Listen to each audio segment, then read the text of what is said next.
India में लोग struggle ज़्यादा करते हैं, मेहनती लोग ज़्यादा हैं। बस यही रीज़न है इसका ना कि इंडिया के लोग करना जानते हैं, उनको करना आता है। अस्सलाम वालेकुम। वालेकुम अस्सलाम। आपका नाम? सनम अरूज। सनम मुझे ये बताएं कि अगर हम बात करें चाइना की, जो कि 1949 में इंडिपेंडेंस उन्होंने लिया था, और हमसे बाद में इंडिपेंडेंस होने के बावजूद भी वो काफ़ी आगे जा चुके हैं, काफ़ी स्ट्रगल की उन लोगों ने, इकोनॉमिकली तौर पर वो तीसरे नंबर पर आ चुके हैं। लेकिन अब अगर देखा जाए तो उनकी कंट्रीज़ में से काफ़ी इंडस्ट्रीज़ ऐसी हैं जो उठकर इंडिया शिफ्ट हो चुकी हैं। अब एक कंटेनर की इंडस्ट्री है जो कि यूरोप की एक इंडस्ट्री है, वो भी वहाँ से उठकर इंडिया शिफ्ट हो रही है। तो इसके बारे में आप क्या कहना चाहते हैं कि चाइना को क्या नुकसान होने वाला है? देखिए, उन्होंने अगर ये स्टेप उठाया है तो वो बहुत इंटेलिजेंट लोग हैं, वो उन्होंने सोच समझ के उठाया होगा और यकीनन इसमें उनका कोई ना कोई बेनिफिट ज़रूर होगा। अपने बेनिफिट के अलावा वो कुछ नहीं कर सके क्योंकि वो समझदार लोग हैं। हमारी अच्छा, इंडियंस की बात की जाए तो हर एक बंदा जो है प्रेफर करे कि इनकी जो इंडस्ट्री है ना वो इंडिया में लगे, क्योंकि वहाँ पर चीप लेबर मिल रहा है, उनको काफ़ी अच्छी वेजेस भी कम मिलती हैं। तो ये सारे रीजन है कि हर एक इंडस्ट्री जो सी है वो इंडिया शिफ्ट हो रही है। इंडिया में लोग स्ट्रगल ज़्यादा करते हैं, मेहनती लोग ज़्यादा हैं। बस यही रीज़न है इसका ना कि इंडिया के लोग करना जानते हैं, उनको करना आता है। उनके जो प्राइम मिनिस्टर हैं, अगर उनकी बात की जाए तो वो भी काफ़ी स्ट्रगलिंग नज़र आती है, अपनी कौम के साथ काफ़ी ज़्यादा लॉयल नज़र आते हैं। अगर हम अपनी बात करें तो हमारी लॉयल्टीज़ कहीं पे नज़र आती हैं। हम तुक्के पे चल रहे थे। हमें नहीं पता कि हमने मेहनत करके ये चीज़ अचीव करनी है। हमें बस हमारा लग गया तो ठीक है, नहीं लगा तो इट्स ओके।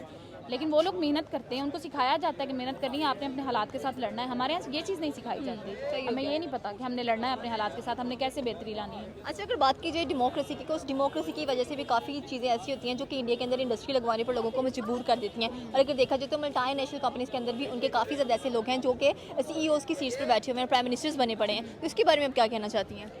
वो लोग वेल एजुकेटेड हैं, वहाँ पे तालीम को ज़्यादा अहमियत दी जाती है, वहाँ पे शुरू से बच्चों को सिखाया जाता है, मेहनत करवाई जाती है। वहाँ पे हमारे यहाँ सबसे पहले तरबियत ही नहीं होती, तो जब तक आपकी तरबियत नहीं ना होती आप कुछ भी नहीं कर सकते। उनकी तरबियत होती है, उनको पता होता है कि हम लोग करते हैं और कहीं ना कहीं वो लोग हमसे ज़्यादा ईमानदार होते हैं। बिल्कुल, यही वजह है। उनकी अगर लॉयल्टी देखी जाए तो उनकी जो प्राइड देखी जाए, वो अपनी कंट्री को हर जगह पे सपोर्ट करते हैं, प्रमोट करते हैं। हम प्रमोट भी नहीं करते, सपोर्ट भी नहीं करते। और चाइनीज़ भी ऐसी कौम है जो कि अपनी कंट्री, अपनी लैंग्वेज में जाके वो बात करते हैं, वो ट्रांसलेटर रखा होता है, उन्होंने अंग्रेजी नहीं यूज़ करते वो लोग। तो अच्छा, मुझे ये बताएं कि चाइना के बारे में आपके क्या मतलब कि रिव्यूज़ हैं, सुपर पावर कहलाने वाली वो कंट्री है अमेरिका के बाद?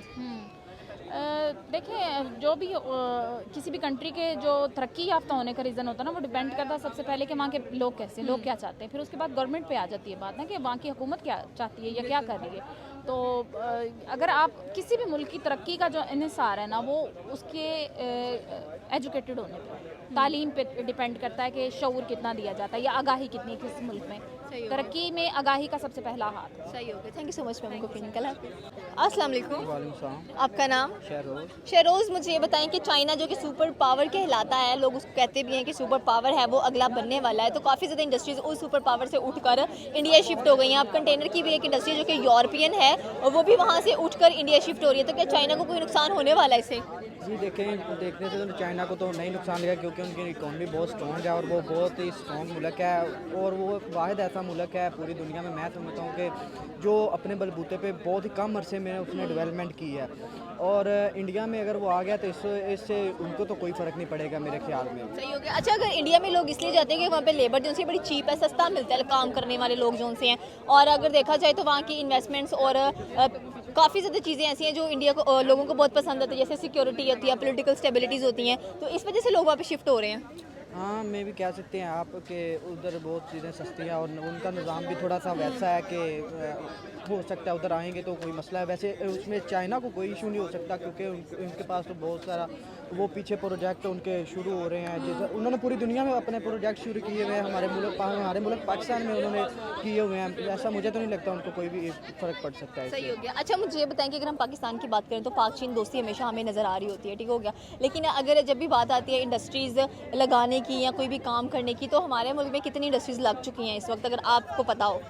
हमारे मुल्क में तो इंडस्ट्री एक वो लगी हुई है, हायर की लगी हुई है, वो चाइना के साथ मिलके लगी हुई है, और एक वो दूसरा है एक सील पैक वायदा, यही है हमारे इधर तो। लेकिन दोस्ती तो पाकिस्तान और चाइना की बहुत शुरू से चलती आ रही है। हालांकि इस चीज़ को इंडिया नहीं मानता कि पाक चीन दोस्ती होनी चाहिए, लेकिन उन्होंने हमारा साथ दिया है। हम इस बार हमने बल्कि उनका साथ दिया, उन्होंने हमारा तो नहीं दिया था, और हम इस चीज़ को मानते हैं कि हमारे पाक चीन दोस्ती अच्छी है और इससे हमें फ़ायदा भी होगा। सही हो गया, thank you so much sir आपके ओपिनियन का। अस्सलाम वालेकुम। वालेकुम सलाम।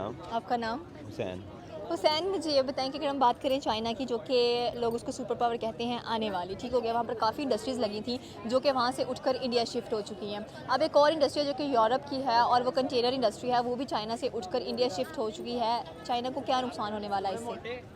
चाइना का जब इंडस्ट्री के लिहाज से देखा जाए ना, तो चाइना को उस लिहाज से काफ़ी नुकसान होगा, क्योंकि अब देखा जाए ना, तो अब हम यहाँ पे छोटे छोटे खिलौने भी देखेंगे ना, वो भी हमारे चाइना से बन के आ रहे हैं, ठीक है। और बड़ी से बड़ी चीज़ भी और छोटी से छोटी चीज़ भी जो है ना, वो चाइना से बन के आ रही है। अब जाहिर बात है, जब वो उनकी जो सरमाया है वो सारा इंडिया जाके लग जाएगा, अब तो उनको क्या बचत होगी। बिल्कुल।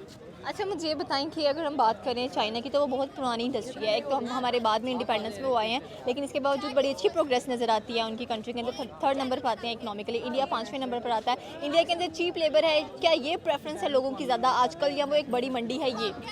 नहीं, आप चीप की बात करें ना, दरअसल बात पता है कि जो चाइनीज़ लोग हैं ना, वो शुरू से बहुत मेहनती है। उनके जो बच्चा ना, वो भी बहुत मेहनती है उनका। और अगर आप बात करें ना इंडिया की, नो डाउट कि इंडिया भी जो है वो किसी से कम नहीं है, ठीक है ना, हर लिहाज से भी। अच्छा, इंडिया को लोग क्यों प्रेफर करें, वजह क्या है उसकी? क्योंकि वो जो है ना, एक तो लोग आपस में एक दूसरे के साथ प्यार बोला करते हैं, ठीक है ना। और नंबर 2 बात, उनकी हर चीज़ के लिहाज देखा ना, आपको IT आप देख लें, उनका आप देख लें, अगर जो है आप जिस तरह अगर मोटर्स में बात की जाए, उनकी गाड़ियाँ वगैरह देख लें, उनके सबसे बड़ी जो बात है ना, उनके सदर की है, जो उनका जो वज़ीर आज़म है, जो क्या नाम है उसका, मोदी। उसकी बात देख लें, वो सबके साथ जो है ना, एक मिलजुल के रहते हैं, जुल के रहते हैं। उसे ये नहीं है कि चाहे मुस्लिम है चाहे नॉन मुस्लिम है, हर एक के साथ वो बहुत कंपैटिबल तरीके से और होता है। आपने वो बात सुनी होगी कि वो बात में, बल्कि हदीस भी है, इत्तेफाक में बरकत है। बस ये लिहाज है उनका। सही हो गया, ये वजह है इंडिया की प्रोग्रेस की कि वो बहुत ज़्यादा मतलब अपनी कंट्री के साथ लॉयल होकर चलते हैं। सही हो गया। तो आप मुझे ये बताएं कि अब काफ़ी ज़्यादा इंडस्ट्रीज़ इंडिया में ऑलरेडी लग चुकी हैं, तो एम्प्लॉयमेंट्स ऑफ कोर्स मिलने वाली लोगों को वहाँ पर, और मल्टीनेशनल कंपनीज ऑलरेडी वहाँ पर आकर इन्वेस्ट कर रही हैं। इन्वेस्टमेंट्स इकोनॉमी के लिहाज से कहाँ तक जाने वाला है इंडिया? इंडिया, अब आप बात करें ना, 3रे नंबर पे है वो, जो है ना, मैं यहाँ से वो चाइना को टक्कर लाजमी देगा, लाजमी और वो हो सकता है कि अब फर्स्ट नंबर पे या सेकंड नंबर पे लाजमी वो ग्रोथ करेगा इस यहाँ पर। सही हो गया। Thank you so much sir, आपके ओपिनियन का।